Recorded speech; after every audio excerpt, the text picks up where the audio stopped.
Hey guys, welcome to another episode of Business with Rox. On today's episode, we're going to talk about how to get your first financial leap year, okay? Now let's dive right in. So this concept of financial leap year was taught to me by my mentor, Glendon Cameron. So a financial leap year is basically the progression and regression of your income that has like a notable effect on your current situation, okay?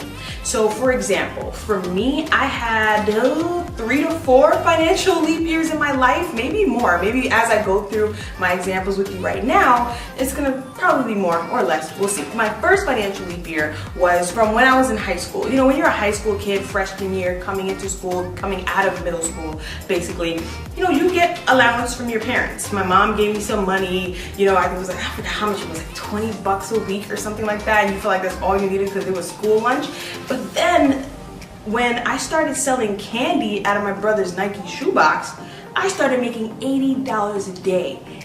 Easy. I was selling a Capri Sun, I was selling Bliss Stacks, I was selling everything. And I was just like, whoa, $80? I mean, come on, you're a freshman, sophomore in high school making $80 a day? That's like, to me, back those days, it was unheard of, you know what I'm saying? So that was my first ever financial leap year because I was doing that straight into like junior year and into senior year as well, where it leads me to my next financial leap year. When I Googled how to make money online and I found eBay and Amazon. Because then from there, when I started selling sunglasses, DVDs, headphones, I was clearing 3 to 4 figures a day, making 6 figures a year. So that's 2 financial leap years, boop, boop, right there.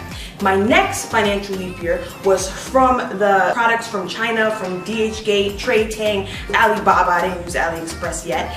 But then the next one was when I got into the health niche, because I went from making 6 figures to then now making 7 figures in sales a year. And I saw that it was making so much money. It was crazy. But then my next financial leap year is when I think about 2 or 3 years after doing that, I scaled it up. I scaled it up to making almost $20,000 to $30,000 a day. So these are the type of financial leap years that I've been through. So now let's talk about how you can get your financial leap year. First, you have to analyze how much you're currently making and have an idea of what you want to make. You understand? The next thing that you have to do to achieve your first financial leap year is that you have to devise a plan to get there. So you have to figure out who I need to know, who I gotta get in contact with, what mentor I have to go harass and be like, hey, you know, how much you cost, or hey, I don't have any money, but I want to learn under you. What are your free content? Give me your social media handles, anything. You have to be willing to go hard to get your plan up off the ground. So guys, write down each and every step so that you're able to reference back, and also you can see your progression.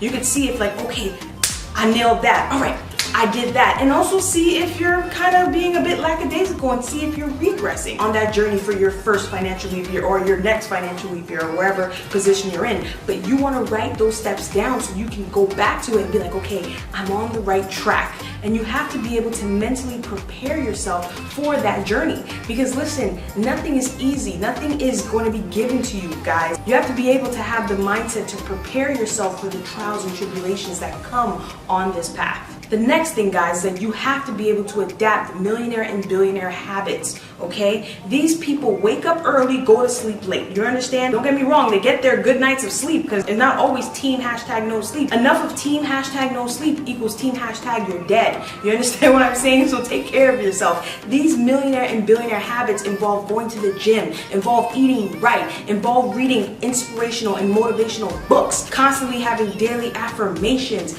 constantly listening to positive podcasts. I mean, it's great to take time to watch some TV here and there, but when they're watching stocks, they're watching bonds, they're watching things that improve themselves. Okay, guys, that's where you have to be. You have to adapt those habits and get engulfed in that. And listen, not for a week, not for a month, not for 3 months. You have to make a conscious effort to do this forever. So guys, I hope you guys found some gems and some nuggets. I want you guys to like, comment, and subscribe. Please ring that notification bell down there so that you guys can get notifications of as soon as I drop a new video. So listen, again, thank you so much for your time, and I hope you guys found value. Have a good day.